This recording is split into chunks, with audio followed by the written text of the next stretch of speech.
data bahwa sudah pernah dilakukan sidang TAPG, itu dilaksanakan yang terakhir pada tanggal 30 November tahun 2020. Nah, dari sidang tersebut ada beberapa catatan yang disampaikan oleh tim ahli bangunan gedung kepada pihak pelaksana kegiatan yang hadir pada saat itu.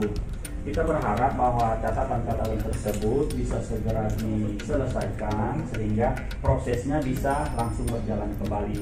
Karena berkas yang sudah kami terima dari perizinan, kemudian dilaksanakan proses untuk mengeluarkan rekomendasi, tapi jika dalam waktu beberapa hari tidak ada proses lanjutan, maka berkas otomatis kami akan kembalikan ke dinas perizinan. Nah, itu agar tidak terjadi proses penghitungan waktu bahwa idealnya itu ada pada dinas tata ruang. Jadi sebenarnya ini tinggal menyatukan, Pak Jody, tinggal menyatukan pemahaman antara pihak proyek, kemudian pihak pelaksana, perencana, dan tim ahli bangunan gedung kami tentang bagaimana sebenarnya keamanan yang bisa dilakukan dalam pelaksanaan pembangunan gedung IAIN tersebut, agar yang pertama loan yang diberikan ini tepat sasaran, yang kedua agar pelaksana juga aman dalam melaksanakan kegiatannya, dan kami juga sebagai saat ini memegang regulasi untuk perizinan juga aman dalam melaksanakan keputusan-keputusan kami. Jadi kalau sebentar ini juga kami dihadirkan teman-teman kami bisa juga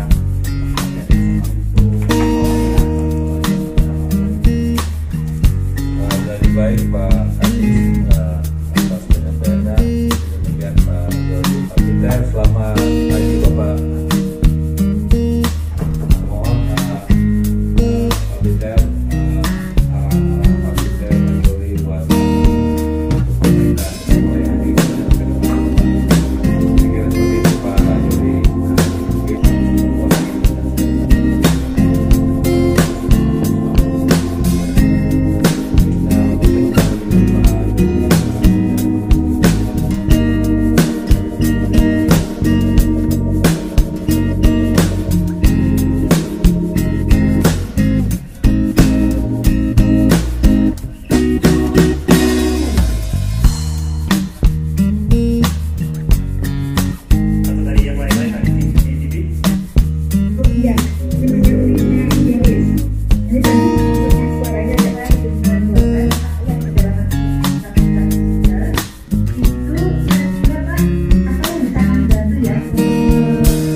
beberapa desa. Kiranya kita akan membahas nantinya. Yang pertama adalah bagaimana upaya-upaya ataupun hal-hal yang selama ini menjadi permasalahan dalam rangka penyempurnaan untuk legalisasi IMB berdasarkan data-data yang sifatnya masih berkurang, yang sifatnya masih perlu penggunaan, sehingga nantinya ini bisa dikombin dengan data-data yang kita ulas di pagi hari. Kemudian agenda yang berikutnya adalah terkait dengan perumusan hal-hal yang sekiranya yang kita bahas pada hari ini, langkah-langkah antara pihak dinas maupun juga pihak pemerintah. Sekali kecuali lampu murni atau lanau tanah kohesif istilahnya itu kohesifnya nggak besar. Tapi kalau tanah subur berair lagi apa, itu kan ada periksa di situ. Kalau bapak perhitungan itu saya terlalu berair pak. Kalau kita hitungkan abaikan saya, itu periksa kalau bapak air seperti itu. Yang kedua, berarti kalau Bopai yang bapak pakai memang sama-sama mengandalkan tahanan ujung pak, yang ujungnya itu. Jadi kerja harus duduk di NSPD sekitar 30 ke atas. Kalau 30 ke atas itu kalau nilai disondir 120 itu kerja sampai atau sampai 25. Kalau 12 kalau dokter tanya 12 apa, nah itu sangat guna. Nah sekarang kalau mengenai masalah likuifaksi, ini likuifaksi kenapa itu terjadi pak? Likuifaksi terjadi itu para tanah yang pasir halus seragam, dominan seragam, butirannya itu bisa terjadi kalau dia jenuh, pada saat digoyang. Nah sekarang kalau dia panjang juga bisa mengurangi potensi likuifaksi itu karena memadatkan tanah, ya kan padatkan tanahnya pak.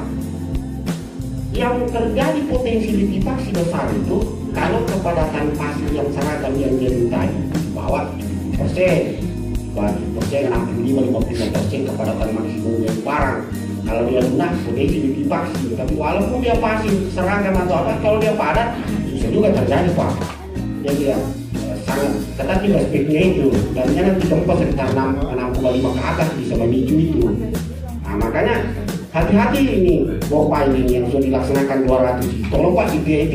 Kalau misalnya biayanya kurang, sesuai standar saja. Minimum 5 tiang 1 PID, minimum 5 tiang itu standar di geoteknik yang terbaru 2017. 5 tiang 1 PID. Tapi kalau ada dana bertiga atau 2 1, karena riskan pak, kita tidak tahu itu barang yang sudah dibikin kontraktor tanpa pengawasan apakah bagus atau tidak. Apalagi mau di PDA itu 238 ton, 500 ton itu harus dia itu. Kita mungkin 8 ton dengan ketinggian 3 meter itu, dia penuh begitu pak. Kalau sama kamu cuma turun ke 300 itu pun saya curiga juga kalau ke 300 biasanya kan kita bisa lampaui itu ke 300 paling ke 250 atau ke 300 saja setelah dites lagi karena pasti pelaksanaan pak jauh dari perencanaan itu, bukan ke 300 itu, mungkin di bawahnya lagi. Kalau dihantam dengan sesuai beban rencana pak ambruk juga itu, ambruk juga.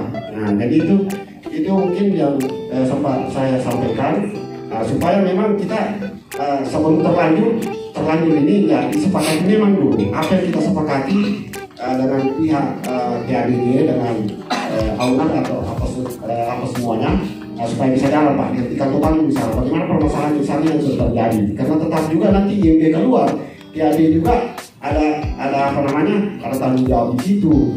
Walaupun kita tidak langsung aktif terjun juga mengawasi, tapi kalau saya jalan-jalan ke sana atau apa, saya nggak sih ditanya-tanya bagaimana.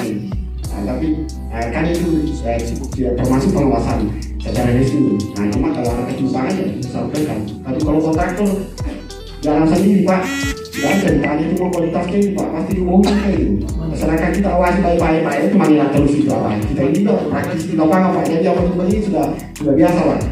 Mungkin ada tambahan dari teman saya lain.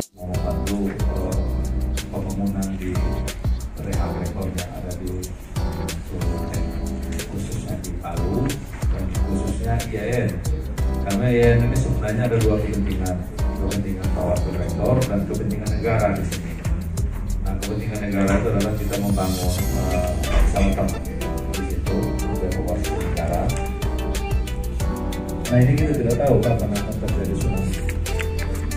Karena berbagai banyak teori para pakar menyampaikan bahwa ini longsoran, ada bilang longsoran tebing, ada bilang longsoran lumpur yang terbawa dari Sungai Palu yang mengeras dan patah. Berbagai banyak teori, tapi intinya bahwa ini akan terjadi lagi.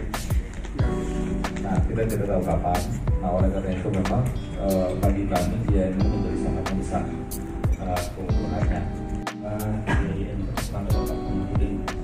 Yang sudah selalu bertemu Bapak Ibu dari pihak balai dan teman-teman dari PUPS dari Dinas Tata Ruang dan JABG. Jadi memang ada beberapa hal yang ingin kami sampaikan sebagai langkah untuk kita mensinergikan kegiatan kita di Kota Palu. Jadi yang pertama seperti kami sampaikan tadi kepada pihak KDB bahwa kami berterima kasih kepada pemerintah pusat yang telah melaksanakan kegiatan di Kota Palu dalam rehab membantu kita di Kota Palu. Terima kasih juga sudah sampaikan kepada pihak KDB yang telah memberikan pinjaman. Akan tetapi karena kegiatan di Kota Palu ini dalam rangka payung hukum yang salah satu Impres nomor 10 tahun 2018 tentang rehab, maka pemikiran kita bahwa semuanya harus dilakukan dalam kerangka tersebut, kerangka rehab, sehingga faktor kebencanaan itu salah satu titik utama dalam perhatian kita. Selanjutnya dalam perjalanannya, kalau kita berfokus pada IAIN ini kan sudah menjadi konsumsi masyarakat.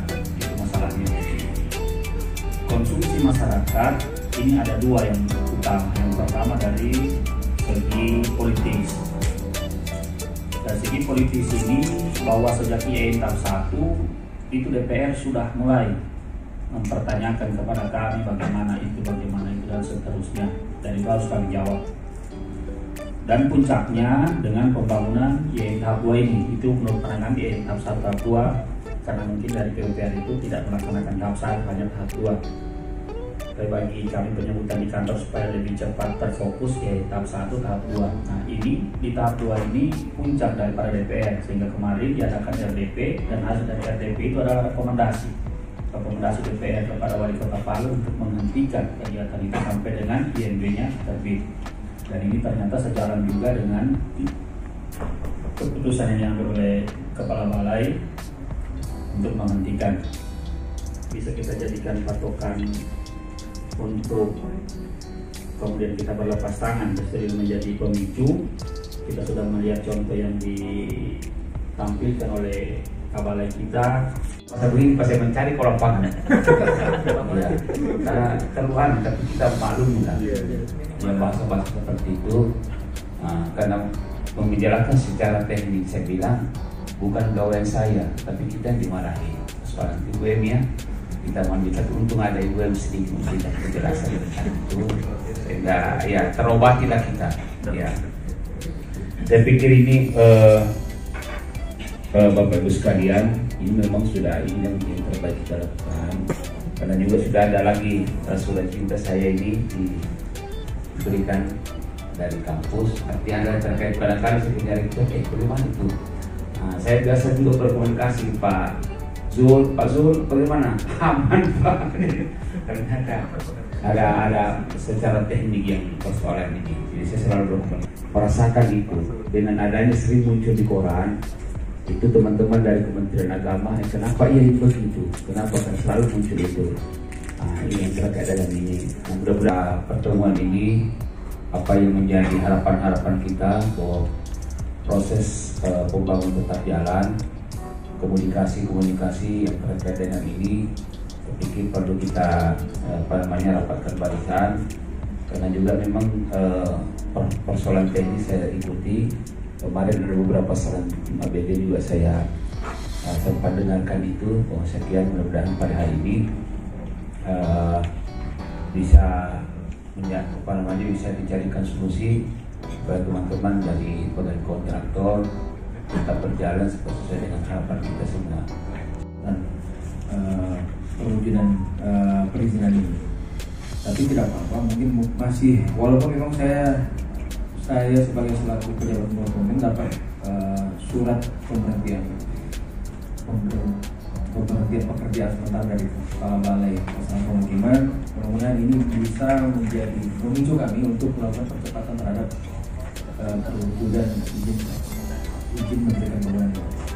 Untuk itu Bapak-bapak dari teman-teman dari rekan-rekan tim ahli bangunan gedung, kita mulai saja. Mungkin siapa yang akan memimpin ataupun yang mewakili terkait dengan penyampaian data-data teknis setelah mempelajari kajian ataupun data-data yang kami sampaikan kepada pihak dinas terkait. Nanti akan memberi saran apa-apa yang sudah kami sampaikan di sidang pertama yang di Hotel Foto. Jadi pada prinsipnya sebagian besar memang sudah disampaikan ke kami.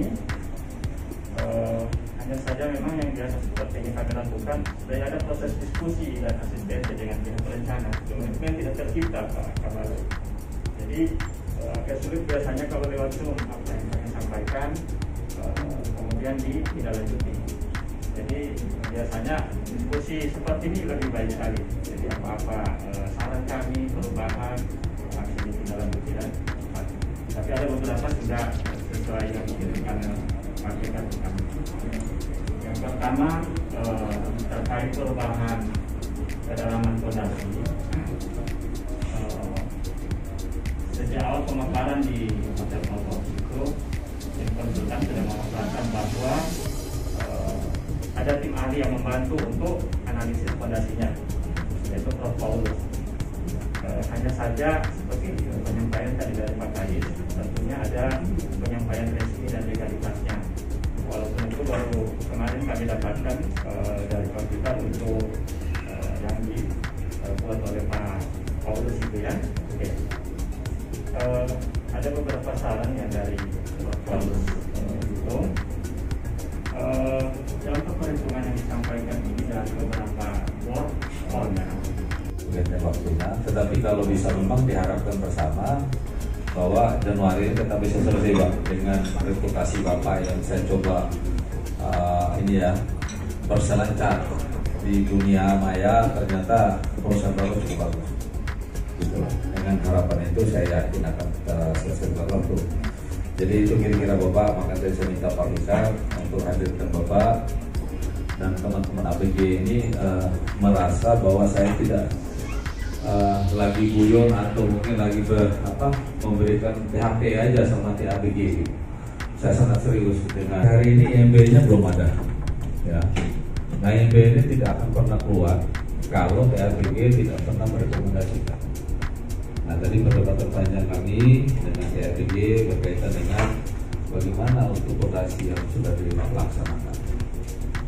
Nah, syukur untuk kedalaman 30 kita sudah bersepakat Bapak ya.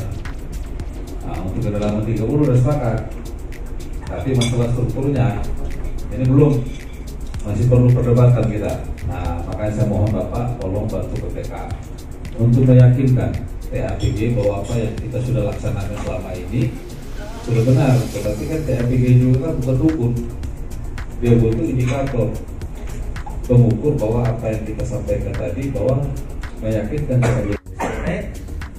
Pekerjaan yang ringan, misalnya memasukkan ulangan di jam 8 sampai jam 12 semua dipasang ulangan. Tapi pekerjaan pengeboran dari jam 8 sampai jam 6 sore di Bapak putuskan di situ tidak ada komplain. Kalau siang ribut itu wajar, ya kan? Getaran memang di situ di Pak Barat ini Pak, mobil kalau strike lewat di Pertamina itu yang bergetar itu, bergetar tangan di situ. Nah, elastik, sifat elastiknya kurang padatnya itu yang menyebabkan kita untuk